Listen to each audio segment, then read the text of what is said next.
कुछ चीजें हैं इस दुनिया में जो अंतरिक्ष के रहस्यों को सुलझाने की ताकत रखती हैं और ताकत आपके अंदर भी बहुत है, जिसे आप इस वीडियो को लाइक करके दिखा सकते हैं। साथ ही कमेंट में पिक में लिख सकते हैं ताकि कल की वीडियो में मैं आप में से ही किसी एक को शाउट आउट दे दूं। Parallel universe. नासा में काम कर रहे वैज्ञानिकों ने शायद हाल ही में एक पैरेलल यूनिवर्स को ढूंढ लिया है और इस यूनिवर्स में समय पीछे की ओर भागता है। और हैरानी वाली बात तो ये है कि ये पैरेलल यूनिवर्स कहीं और नहीं बल्कि हमारी धरती के एंटार्क्टिका में ही मिला है। ये सब तब शुरू हुआ जब वैज्ञानिक एंटार्क्टिका में न्यूट्रिनो डिटेक्शन एक्सपेरिमेंट कर रहे थे, जिसे Antarctic impulsive transient antenna experiment कहा जाता है। इस एक्सपेरिमेंट में एक हीलियम बलून के साथ रेडियो एंटीना को जोड़कर ऊपर की तरफ छोड़ दिया जाता है और ये ऊपर जाते हुए धीरे धीरे न्यूट्रिनोज को ढूंढता है। और तभी इसने यहाँ कुछ बहुत अजीब ढूंढा। जी हाँ, इसे यहाँ न्यूट्रिनोज तो मिले, लेकिन हमारी पृथ्वी के नियमानुसार न्यूट्रिनोज धरती से उठकर स्पेस में जाते हुए दिखाई देने चाहिए थे, जबकि यहाँ उल्टा हुआ। वो न्यूट्रिनोज स्पेस से धरती पर आ रहे थे। अगर आपको नहीं पता कि न्यूट्रिनोज क्या होते हैं तो मैं आपको बता दूं कि न्यूट्रिनोज एक तरह के घोस्ट पार्टिकल हैं जो लिटरली किसी भी चीज के पास हो सकते हैं। अब यहाँ सोचने वाली बात यह है कि अगर वो न्यूट्रिनोज स्पेस से हमारी धरती पर आ रहे हैं तो वो जा कहाँ रहे हैं, क्योंकि वो लिटरली किसी भी चीज से पास तो हो सकते हैं लेकिन हमारी धरती की कोर से नहीं, जो बहुत ज्यादा मोटी है। तो अब सब वैज्ञानिक ये सोचने में लगे हुए हैं कि ये कैसे संभव है। और हो सकता है कि आने वाले समय में आपके द्वारा पढ़ी जाने वाली फिजिक्स की आधे से ज्यादा किताब बदली हुई हो। इसी वजह से वैज्ञानिकों ने अभी तो इसे ये मान लिया है कि शायद ये सब न्यूट्रिनोज एंटी यूनिवर्स से यहाँ आ रहे हैं। तो सवाल ये है कि क्या उस एंटी यूनिवर्स में बिग बैंग के बाद समय उल्टा चल रहा है। हो सकता है वो यूनिवर्स हमारे इस यूनिवर्स में ओवरलैप हो जाए, लेकिन अभी वैज्ञानिकों ने ऐसा कुछ कंफर्म नहीं किया है। लेकिन न्यूट्रिनोज का इस तरह से उल्टी दिशा में चलना ये संकेत हो सकता है इस बात का कि हमारे अंतरिक्ष में कुछ गड़बड़ चल रही है, जिसके बारे में हम अभी पता नहीं लगा पाए हैं। क्या आप अंदाजा लगा सकते हैं? Alien artifact. तकरीबन 60 सालों पहले कैलिफोर्निया में घूमने आए कुछ लोगों के ग्रुप को वहां के पहाड़ों पर कुछ ऐसी चीज मिली जिसने वैज्ञानिकों को आज तक परेशान करके रखा हुआ है। और इसके बारे में लोगों ने इतनी बातें बनाई कि इंटरनेट भी आज उन बातों से भरा पड़ा है। और सबसे आम बात थी कि ये अजीब चीज जरूर एलियंस द्वारा ही यहाँ छोड़ी गई है। सबसे पहले तो आप इस चीज को देखिए, ये एक पत्थर की तरह दिखने वाला क्लम्प है, लेकिन दिक्कत की बात यह है कि ये क्लम्प आज एक ऐसे पत्थर में घुसा हुआ है जो पत्थर तकरीबन 5 लाख साल पुराना है। और जब इस क्लम्प को बाहर निकाल कर देखा गया तो ये कुछ और नहीं बल्कि आज के जमाने का स्पार्क प्लग था। अब ये बात तो हम सभी को पता है कि स्पार्क प्लग का आविष्कार 20वीं सदी की शुरुआत में हुआ था, यानी कि तकरीबन 100 सालों पहले। तो अब सवाल ये है कि ये स्पार्क प्लग 5 लाख साल पुराने चट्टान के पत्थर में कैसे घुस गया। उस टाइम तो ये स्पार्क प्लग तो क्या, इंसान खुद भी इस धरती पर मौजूद नहीं थे। वैज्ञानिक खुद अभी तक इस चीज को नहीं समझ पाए हैं और वो खुद भी ये मानने लगे हैं कि जरूर इस चीज को बाहरी दुनिया से आए लोगों ने यहाँ छोड़ा होगा, या फिर क्या पता 5 लाख साल पहले कोई इंसानी सभ्यता इस दुनिया में मौजूद थी जो इस तरह के स्पार्क प्लग का इस्तेमाल किया करती थी, जिन्होंने ऐसे स्पार्क प्लग बनाए और चट्टान में दबाकर छोड़ दिए। इस स्पार्क प्लग की हालत बेहद अच्छी है और देखकर नहीं लगता कि ये 5 लाख साल पुराना होगा, लेकिन अब क्या करें, जो भी है यही है। खैर, इसका नाम वैज्ञानिकों ने कोसो आर्टिफैक्ट रखा है।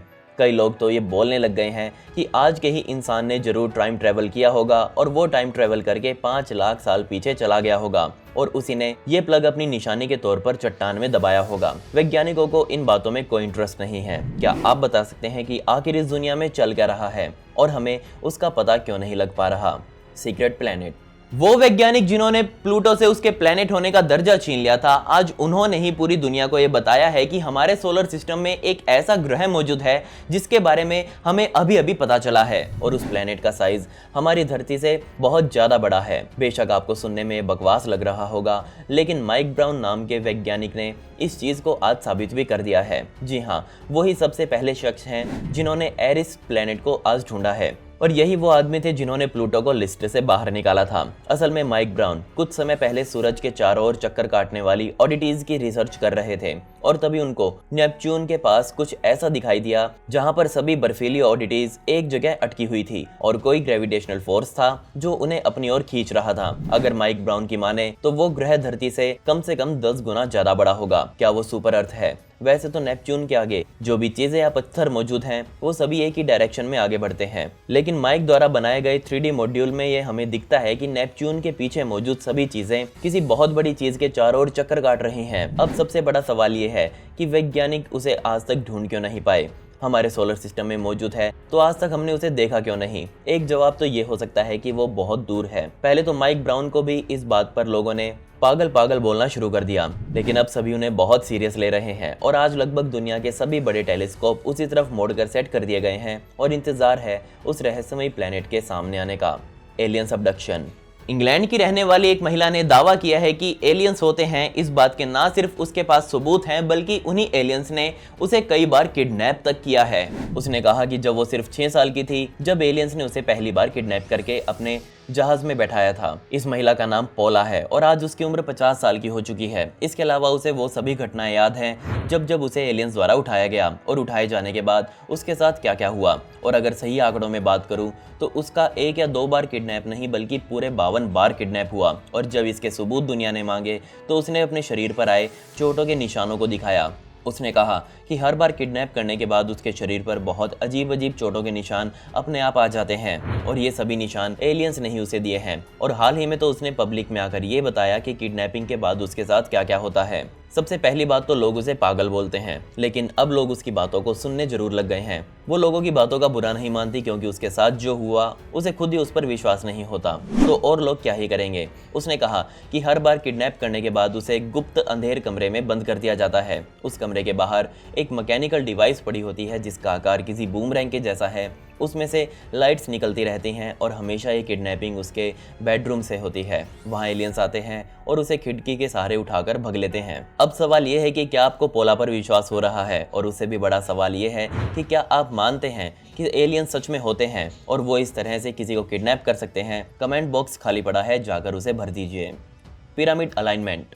दुनिया के एक बहुत बड़े वैज्ञानिक ने क्लेम किया है कि इजिप्ट में मौजूद सबसे बड़े बड़े पिरामिड जैसे कि द पिरामिड ऑफ गीजा, उनके रहस्यों को या फिर उनकी अलाइनमेंट को अब उसने सुलझा लिया है। और ये सुलझाकर उसको इस ब्रह्मांड के कई सीक्रेट्स का भी पता चला है। सबसे बड़ा pyramid the pyramid of Giza हर तरफ से 455 फीट ऊंचा है और हैरानी वाली बात यह है कि इसकी हर साइड बिल्कुल स्ट्रेट है और ऐसा लग रहा है जैसे इस पिरामिड को बनाने वाले बिल्डर्स ने इसे बनाते हुए बिल्कुल प्रोफेशनल टूल्स का इस्तेमाल किया हो, जिनका हम आज करते हैं। इससे भी ज्यादा हैरानी वाली बात यह है कि ये पिरामिड चारों कार्डिनल पॉइंट से एकदम परफेक्टली अलाइंड है, मतलब एकदम perfect north, perfect south, perfect east और परफेक्ट वेस्ट। हजारों सालों पहले इंसान इतने एक्यूरेट और सटीक कैसे हो सकते हैं? और ना सिर्फ एक बल्कि इजिप्ट में मौजूद सभी पिरामिड्स इसी पैटर्न पर बने हुए हैं। आज के समय में अगर हमें ऐसा कुछ बनाना हो तो ना जाने कितनी मशीन्स, ड्रोन्स, कैमरास, कंप्यूटर सब इस्तेमाल करने पड़ेंगे। अब यहाँ वो वैज्ञानिक मानते हैं कि उस समय के इजिप्ट के लोगों के एलियंस के साथ संबंध थे और उन्होंने ही इजिप्शियंस को वो टेक्नोलॉजी दी जिससे ये पिरामिड्स बन पाए। जबकि वैज्ञानिक मानते हैं कि उन लोगों ने ऐसी सटीकता पाने के लिए स्टार्स का इस्तेमाल किया होगा। अब इसमें सच क्या है ये तो मैं भी नहीं जानता। क्या आप बता सकते हैं कि असल में क्या हुआ होगा? Farthest Galaxy.